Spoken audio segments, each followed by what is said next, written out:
बहू तुम इतनी लापरवाह कैसे हो सकती हो। पीहू जोर जोर से रोए जा रही थी।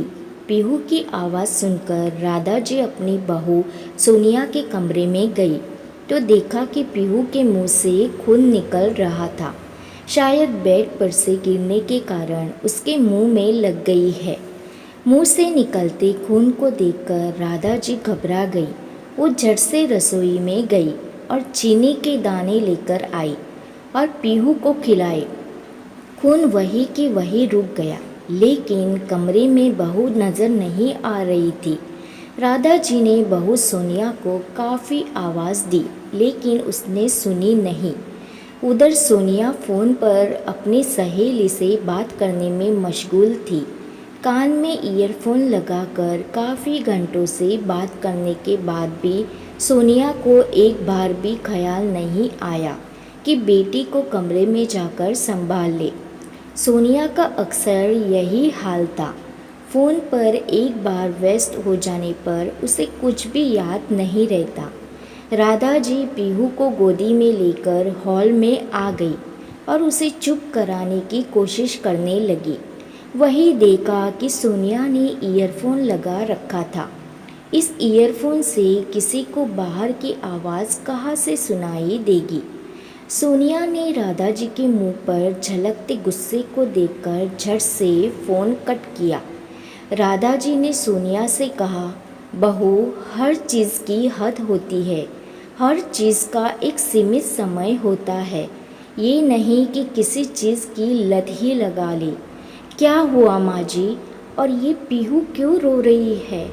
मैं तो इसे कमरे में सुलाकर आई थी। इसका ऊपर का होठ कैसे सूज गया? सोनिया ने चिंतित होते कहा। पीहू बेड से गिर गई थी। बेड से गिरने की वजह से इसके ऊपर के होठ से खून निकल रहा था। वो तो मैंने सही समय पर इसके रोने की आवाज़ सुन ली, वरना पता नहीं कितना खून बह जाता। एक बात कहो बहू, तुम इतनी लापरवाह कैसे हो सकती हो? तुम्हें अपनी बेटी का ख्याल तक नहीं है कि कितनी देर से वो रो रही थी। एक बार भी पीहू खेलते खेलते सीढ़ी पर आ गई थी। उस दिन भी तो मैंने पीहू को सही समय पर देख लिया। अगर न देखती तो किसी भी तरह की अनहोनी हो सकती थी। उस दिन भी तुम फ़ोन पर ही व्यस्त थी।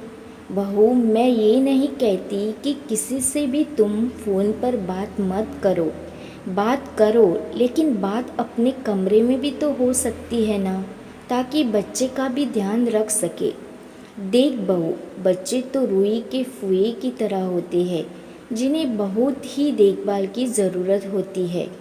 राधा जी ने कहा। माँ, मैं अपने कमरे में ही बात कर रही थी। फिर ये सोचा कहीं पीहू आवाज़ सुनकर न जाग जाए। कच्ची नींद में जाग गई तो परेशान करेगी, इसलिए मैं नीचे हॉल में आकर बात करने लग गई। मुझे माफ़ कर दो माँ जी। सच में अगर आप ना होती तो पीहू को कुछ भी हो सकता था। अब कभी भी ऐसी गलती नहीं करूँगी। अब से पूरा ध्यान पीहू पर ही रखूँगा, सोनिया ने कहा। यह सुनकर अब तो पीहू के चेहरे पर भी हल्की सी मुस्कान आ गई। कभी कभी ऐसा होता है कि हम मोबाइल में इतने व्यस्त हो जाते हैं कि भूल जाते हैं कि बच्चे क्या कर रहे हैं, क्या नहीं। और छोटे बच्चे वैसे ही चंचल होते हैं। कभी कभी हम उनकी शैतानियों को देखकर भी अनदेखा कर देते हैं और हमारी अनदेखी एक बड़े हादसे में परिवर्तित हो जाती है।